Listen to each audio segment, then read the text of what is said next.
Hi, welcome to RC Kicks. On today's show, oh, it's finally here. This is something I thought I would never get on the RC Kicks show, especially in this condition, which is what I really wanted, and you'll find out why in a minute. I can't believe it's actually here. I'm just going to shut up and open it. You've got to see it to believe it.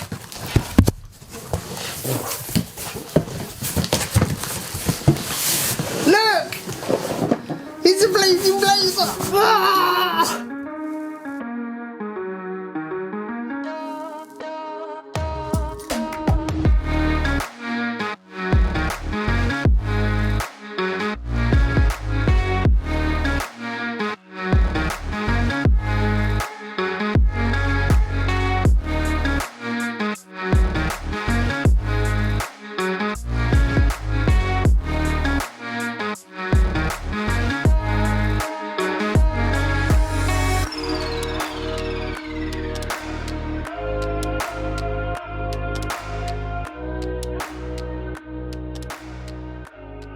And here we have it in all its glory. Yes, I am blown away to actually have one on the channel, especially in this condition. Why? Well, it is probably the pinnacle car for any vintage Tamiya collector. The prices of these have gone so high that it's almost impossible to find one in this condition, let alone what I plan to do. And that is, yes, I am going to build it on the show, and we're going to do a build series. I'm going to do a build on this to a very high level, so you're going to be able to watch every step of the build. And that's the big thing that I really wanted to bring to the channel, as people don't build these because you lose so much money when you build them versus new in box. This is perfect for that, and that's what I wanted to get on the channel. And the only reason this is possible is to Stuart. Stuart gifted this one to RC Kicks so that I could actually build it on the show to put out videos for you to watch. So I am just blown away by Stuart. Massive thank you. This couldn't happen without you.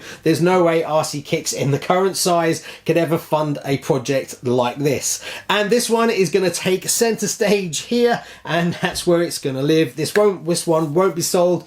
Also, there is other plans to really push this one to the highest level possible, as I'm going to try and get the body professionally painted by a car painter, and then I'm going to reach out to a figure painter that I've used before for my striker and see if he would kindly paint up the body and the seats and the driver and everything. So this one is going to take a long time because I want to put so much detail into it for you so that you can watch this, as it just doesn't happen. Anyway, that's enough waffle. Let's tell you a bit more about the kit. Now, I looked it up. This is 58029, and this kit was released on the 7th of June 1982, and it ran until 1984. Yes, that makes this kit 40 years old.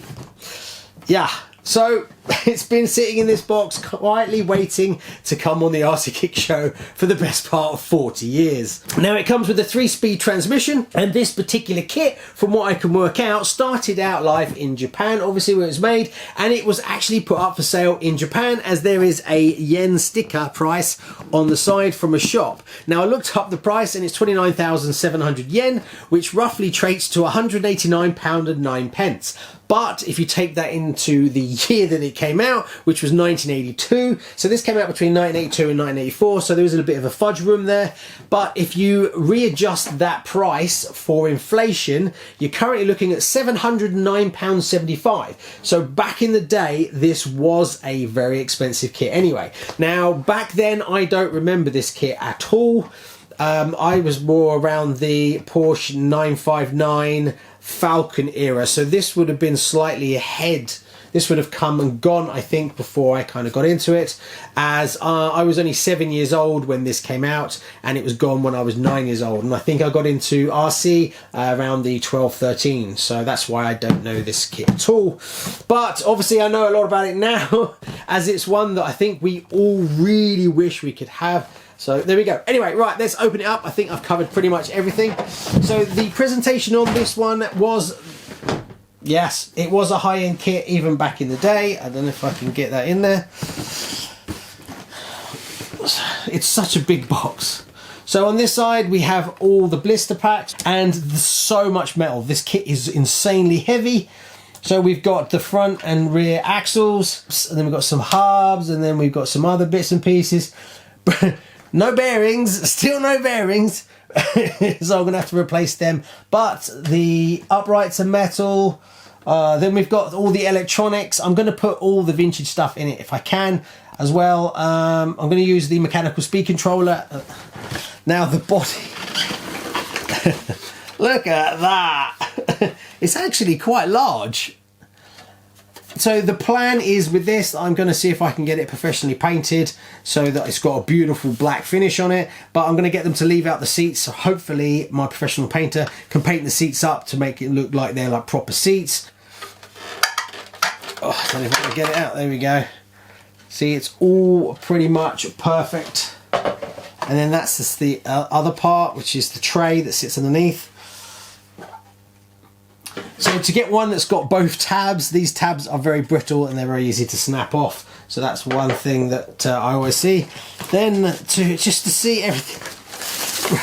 These are insanely rare. I just can't get away. They're brand new.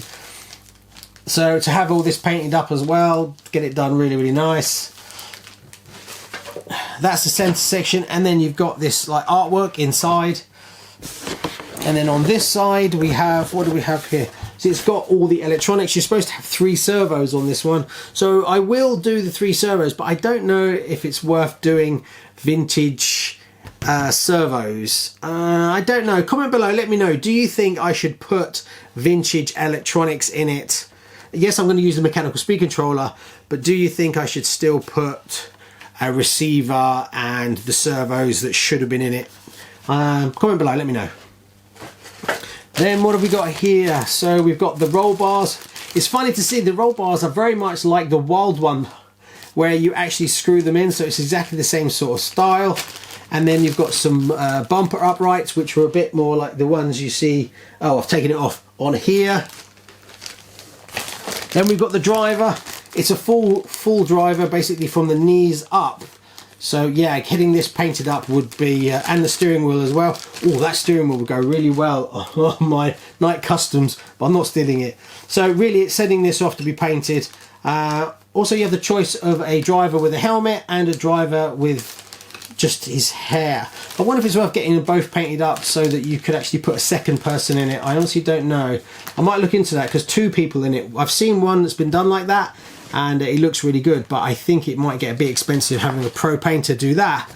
What else have we got? So these are, oh, I don't know, inner wheel parts. Then we've got the foams. Gosh, yeah. This kit does feel like it's been around for 40 years, I must admit. Then stickers. Oh my god, I must scan these in before I cut them out. I don't even know if I can cut them out. It's going to take a bit to actually stop ripping out the stuff from the blister packs. A few of the blister packs have started to fail purely because of its age. So like the mechanical speed controller blister pack is gone. One of the uprights is gone towards the end. There's a load of polystyrene balls in it, but there we go. Then we got a, what is that? Oh, a motor cover, rubber cover, and a motor switch cover, and some very old liquid thread lock. Wonder if that still works. Wow, there's so many bits of metal, just bags and bags of metal. That's all the bumper. And then another bag of metal. That's 3 solid bags of metal parts. So yeah, and then we've got our Tamiya's put all the nuts in one bag. Another bag of metal, screws, very different to what we know today. Wow, opening these up, it's going to be a bit... I'm not a box collecting person, but even I'm like, oh, I don't know if we should open it, but we're building it. We are definitely building it on the show for sure. Some more bags, and these are actually just listed. They're not, excuse me, they're not like A, B, C. They're like color coded. And then we've got another bag. So there's a lot of bits and pieces in here. And then on the other side, what have we got here? So we've got the blister pack. and then some paper, and then we've got, oh my word, does this come out? Yeah, there we go. Now this is another blister that's actually kind of started to fail because it's just so brittle. And you've got the tyres, and you've got the 3-speed transmission and motor. Is that a 550 motor? I don't know, honestly don't know. And metal rims as well. So big ladder frame chassis. So there you go, I'm kind of blown away, and I'm running out of words. I don't really know what to say. I'm just flabbergasted. Anyway, a massive thanks to Stuart for making this possible, and if you want to see this built on the show, don't forget to like, subscribe, and hit that bell notification, as you don't want to miss this one, because this is probably the only time you're ever going to see this built on YouTube. Thanks very much. Bye bye.